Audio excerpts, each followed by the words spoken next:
Hi ladies and gentlemen, and rum and gin fans. This is the first of a series of videos that I'm going to do just to explain to you our products and what they're about and how we came to making the way that we do. So the first one then, for chronological sense, this was the first that came off the still, Sophie Woo, our wonderful 5-litre pot still, and it's Fort Gin. If you see my introductory video about why we're here and we're in Fort Cumberland, wonderful place to be, then you'll know that our brand and one of our key facets of our brand is the fort itself. So hence the branding on the front, that is the shape of Fort Cumberland. And in fact the distillery is in what's called the Ravlin, which is the bottom there. So you'll see this as we go through the products, comes out loud and clear with everything that we do. So Fort Gin, what's it all about? Well, I didn't want to make just any old gin, just get it in a bottle, get it out there. I wanted to make something that was memorable, but memorable for a good reason. Now, when we were here setting up the distillery, I didn't know much about making gin, if I'm honest. I didn't really understand what I was going to put in it and the recipe and the requirements, the botanicals. So as we were refitting the place and walking around the fort as we did, I discovered a few botanicals, or things we thought we could use for botanicals. Elderflower, which we have in the gin.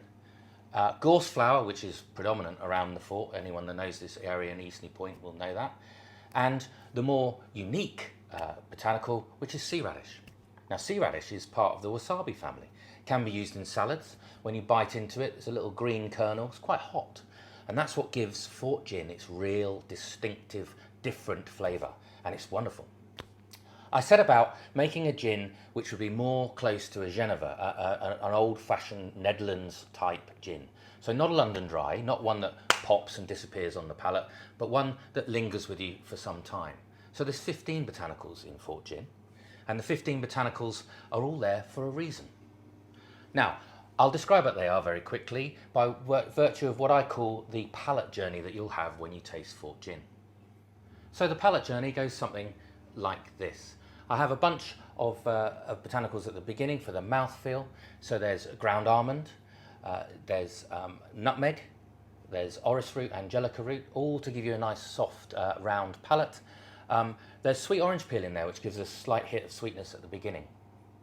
Then it moves into a more peppery, spicy phase, which is Szechuan pepper, pink pepper, cardamom and coriander.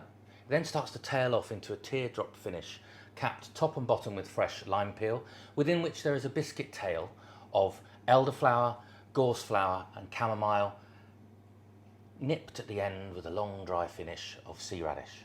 It's exquisite, and I urge you to try it.